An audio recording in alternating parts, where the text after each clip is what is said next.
single grain of sand. Yeah. You see, I can make a ship sail. Hey everybody, and hello to mphsVinylJim and the missus. Had to show a little E there for you. And yeah, I wanted to answer this thread because Jim and the missus are one of my favorite new vinyl community members, and what they've done is requested a romantic album to celebrate their anniversary on Valentine's Day. And my idea of romance is all over the board, but today I felt in a pretty stereotypical romantic mood, and nothing typifies romance to me like Mr. Al Green.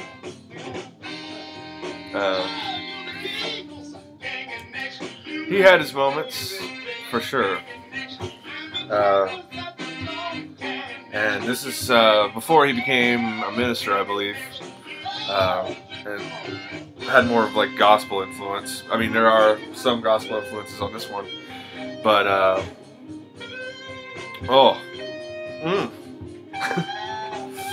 yeah, Al Green.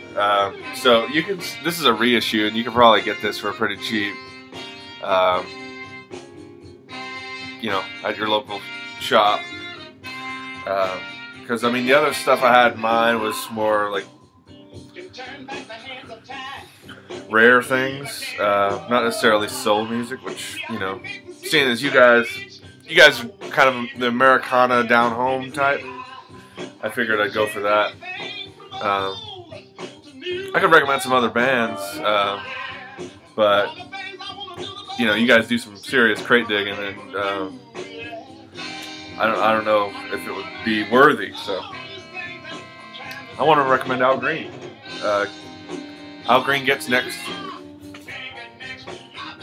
Gotta love it.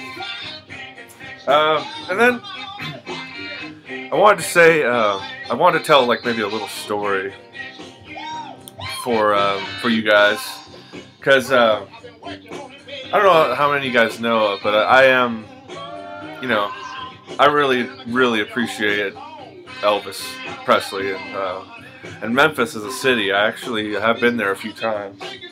The last time I was there was 1997 for the 20th anniversary of the King's death. And the reason I can appreciate Elvis out of most rock people, rock and rollers, is because of his story, you know, and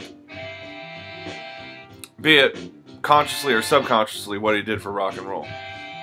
Now I know a lot of people don't dig him because of you know, how cheesy he got towards the end, but I really appreciate that, because I mean, he was doing his own thing, you know, where obviously in the 70s a lot of stuff was changing in music. He did what he knew. Kind of like, you know, a lot of bands have done that.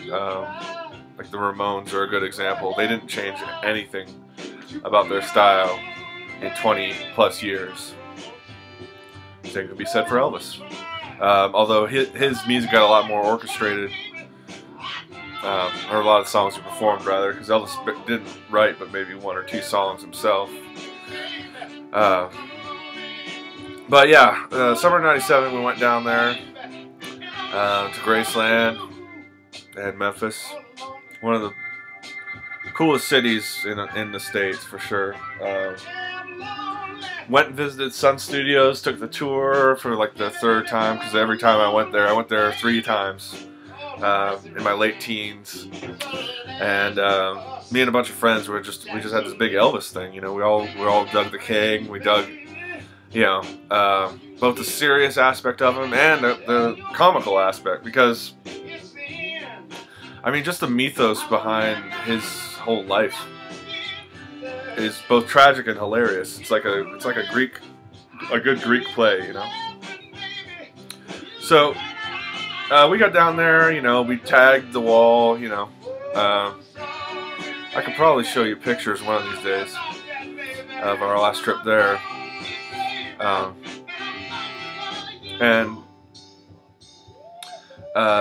We ended up staying in this house right near behind Graceland on the next street over. And this house, I don't know how we finagled our way into it, but this lady,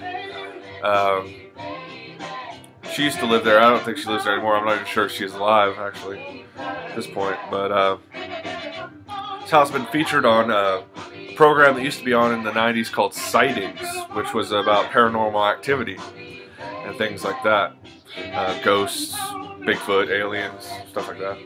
And her house has been featured because on her sliding glass window, door window, going to her backyard, which basically looked into the backyard of Graceland, was this growth of some type. Some say ectoplasm in the shape of the king. And her name was Phyllis. And we stayed at her house the night before August 16th, which is, was it 16th or 15th? One of those two, the day he passed away.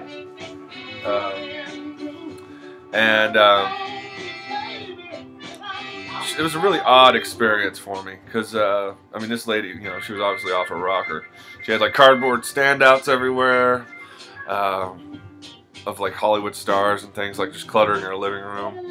Apparently her house was haunted by the king. I think he might have owned the house at one point. Possibly. That was part of the story.